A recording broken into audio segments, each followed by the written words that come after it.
C-suite level in organizations, while these executives, up around 70 or 80% of them, have social media accounts, they're on Facebook, they're on LinkedIn, they tend to be very passive. They're using it to consume content, to stay current, and they're not getting reports from the organization. They're not really learning how digital and social media affect the organization's reputation and its ability to market its products and services.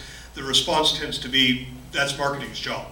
So one of these folks will see a viral video, and they'll come down and say, we need one of those.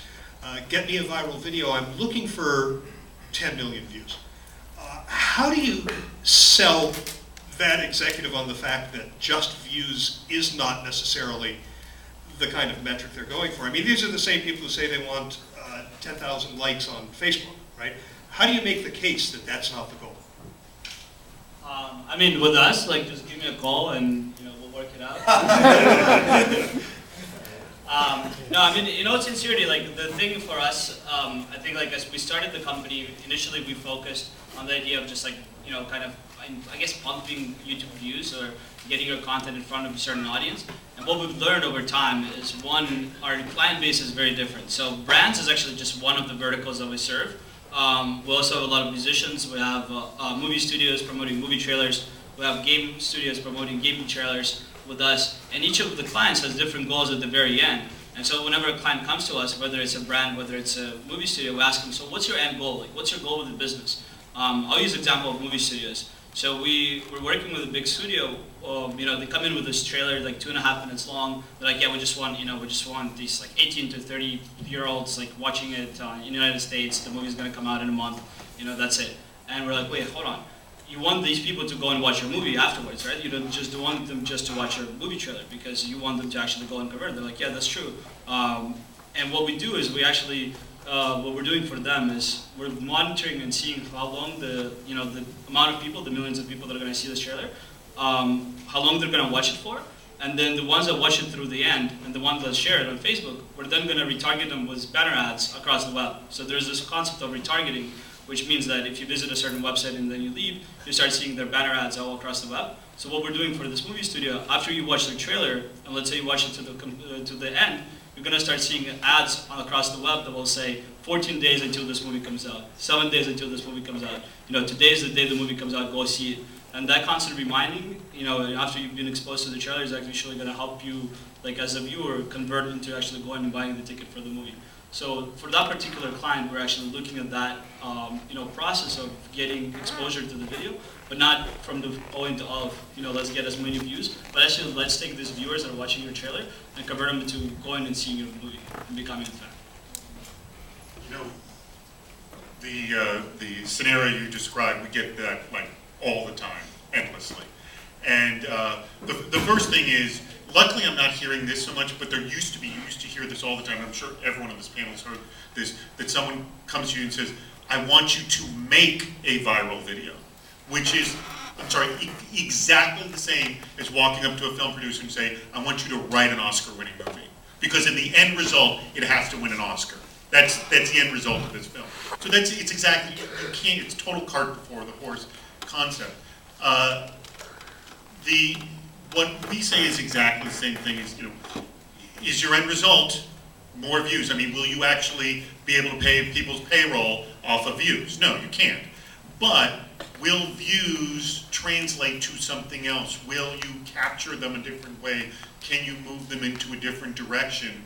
And that's ultimately what you want. And the more creative you can get with that, hooking them in, and a lot of it may be, I think, just sort of capturing them as a long-term customer, depending on what your sales cycle is for whatever you're doing. If it's just a one-time thing to go see this film, then this technique is great. If the film is already out, I would be dropping, at the end of the video, here, go see where showtimes are in your area, kind of a thing. But if it's a more long-term play, I would be doing some way of capturing them so you can maintain that relationship in terms of capturing them as a subscriber to your YouTube channel, to Facebook, to Twitter. I think actually the best thing is get them on an email campaign, because all those other mediums are unfortunately extraordinarily noisy. And I would capture them that way. But again, whatever your goal is going to be something completely different. So perhaps I might be able to up-level the goals. So maybe there are two goals, specifically in the case of an advertiser or a corporation that's trying to market themselves. So let's ignore individuals for now. Perhaps there are two goals, right? One is you're trying to brand build, right? The success metrics for something like this would be purely views. You're going after mind share, right? You want people to talk about you, to know you, to love you, and so forth, right? It may or may not, result in an immediate transaction, but it's important for your brand, and that's where views do become important.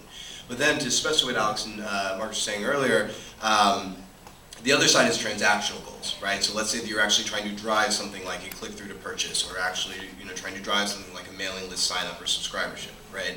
In that case, then views are less important, and it's more about that TTR, that goal hitting, right?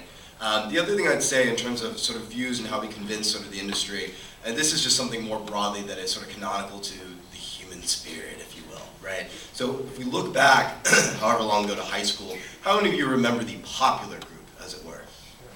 How many of you were a part of the popular group? Very good. We all know what that means, right? There is a popular group. Now, if I were to be sarcastic, and this is really one perspective, the popular group is about having lots of friends and being loved by lots of people. But then as I went to college, I thought about my own experience, and I realized that actually having 2 or 3 good friends was far more important to me than having 10 that were quasi-friends, right? So it's a poor analogy, but there's something similar in our industry, right? Views are effectively that popular group, and there will always be a place for that. People always want to be known, seen, and so forth, and there's always going to be a reason for that, right? But on the other side, there's also going to be a time and a place to cultivate a one-on-one, more engaged, more meaningful relationship, whether it's a human being, whether it's a transaction with a brand, whether it's subscribership to a mailing list that lines you every Monday, whatever it is, right? So there's no sort of, it's not binary, you do this or that, right? It's truly there's a place for all these things. It's just dependent on what is amenable to you as an individual or you as a brand. And I just want to add, that's a very good point, by the way, my name's David. David, And, but what you're talking about is advocates, and you couldn't be more right. If you get advocates, people who literally want to talk about you in a very passionate way, I think that's the ultimate goal, because that's the real spreading your word, more than just having someone click a share button. To us, it's about kind of transparency about how all this stuff works, and kind of honesty when somebody comes to us, and kind of a re-education of what are your goals, what are your values, what do you want to accomplish, and that process is so important at the beginning.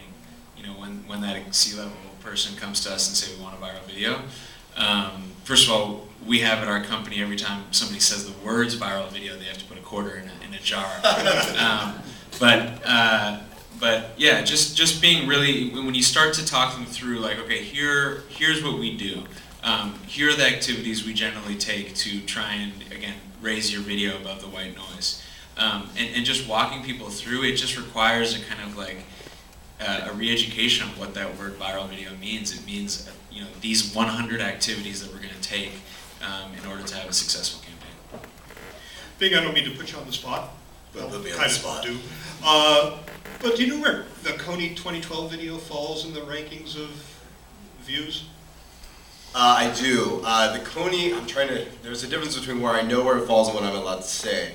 I suppose what I can say is, while its views were not as high as Gangnam Style, its engagement was even higher, right? And it's purely because it is a, I believe, half hour? Yeah, it's a half-hour piece, which is an eternity, right, in new media.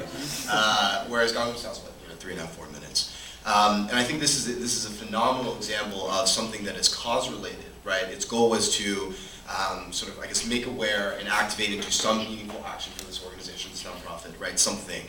And you see, I don't know if we're allowed to, let me follow up on this if you like, but I'm not sure we're allowed to explain the exact numbers, but the engagement was off the charts, right? It was actually shocking how many people watched that much of the video, right? Especially, again, on new media where attention is so ephemeral.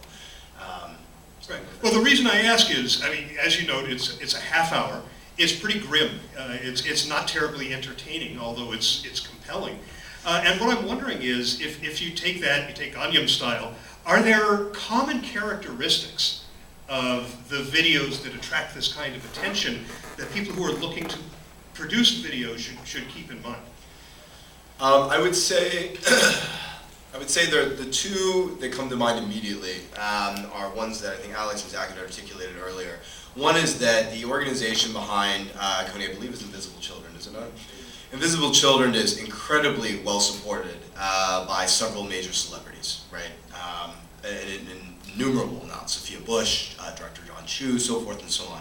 So certainly these people contributed as tastemakers to the discovery of this video, right? So that's what we were saying earlier about the Jimmy Kimmel analogy. I'd say the second thing that's really important about both of these is that they are very true and fully realized in amongst themselves. Which is to say, Gangnam Style is a very tongue-in-cheek video, right? It's very self-actualized. He knows that it's kind of a joke in some ways, right? Though it's a fun, catchy song.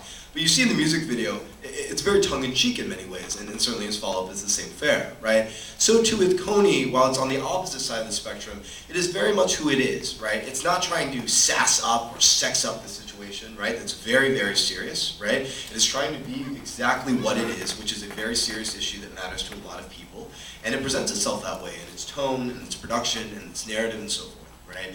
I think almost what would have been detrimental to Invisible Children is if they tried to make Kony 2012 in particular, into something of a short 3-minute clip with a bunch of tongue-in-cheek jokes and a cat that played a piano.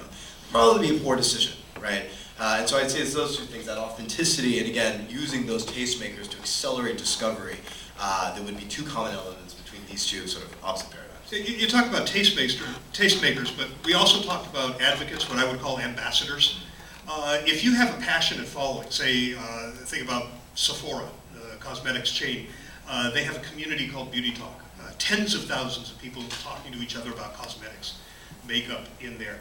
If you promoted the video to your passionate fans, is that as important as having a celebrity endorsing the video? David, what do you think? I think passionate fans speak greater. Like you listen to, Adam Carolla has a super popular podcast, and he talks about how he had, tons more listeners to his radio show when he was over the air than he has on his podcast, and his podcast is plenty popular now. But the difference is the people who listen to his podcast are crazy passionate. So because of that, they tell others, and that's how he builds his fan base, is because of others. So he always speaks, I'd rather have, 100,000 passionate fans than 10 million, I couldn't care less fans. And it's the actual medium that causes them to be more passionate. When you're actively, clicking and listening and watching to programming that has comments and like buttons and share buttons all around it versus you're sitting back watching television, listening to radio, that's a far more passive action. But speaking of the celebrity aspect, I did talk to one production company that did, they did videos for Breyers and they did videos for Sprint, and they all had celebrities in them. And the reason that they put celebrities in their videos, not necessarily endorsing, but put them in the videos, is it guaranteed a certain level of virality, because then the PR companies would make sure, like Jane Krakowski from 30 Rock was in a series of videos for Breyers, the ice cream. And then she got onto the Ellen Show and talked about that video, and that allowed it to have that viral bump because she had the platform of Ellen to be on it. So just talking about how you can architect virality, that is a very much organized architect technique to do just that. So, there's value in anything. I would say no to nothing. Like, if your passionate group wants to spread it, great. If a celebrity wants to spread it, great. You're not going to say no to anything. But there's no way to determine which will work better, I don't think.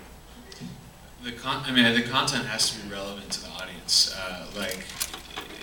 For example, we've had MC Hammer is a friend of our company, and we've had him in a few of our videos.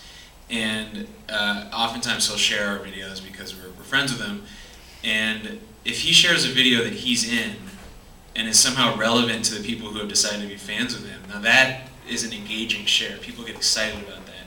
If he shares some random video that we made for a tech company that has absolutely no relevance to his followers, it doesn't matter that he has 2 million followers on Twitter, it's not going to be relevant to that audience. So I think the relevance, and so if there's a beauty subsection, a small community, but that content is incredibly relevant to them, we'll take a smaller group where that content is relevant than just like some random celebrity tweeting something out that isn't relevant to their fans. I think it'll have much more impact with a smaller group that is engaged and actually cares. And then back to Kony and Gangnam Style, we see it at a certain point, and someone out there has probably measured this, but at a certain point these videos take on a life of their own, and they gather so much momentum that it's a concept called social proof, that when you see everybody sharing something or everybody watching something, there must be a reason why they're watching it, and you want to be a part of that. And so it's just like when you see a long line for a restaurant, like, oh, it must be a good restaurant. It's the same with a video that you see throughout your Facebook feed. It becomes, it reinforces itself, it builds momentum, and at a certain point a video like Gangnam Style just reaches some crazy apex of momentum where it's just like, at a certain point it's just got a life of its own. So I think that concept of social proof, seeing other people liking something as kind of like a reinforcement mechanism is really interesting to us.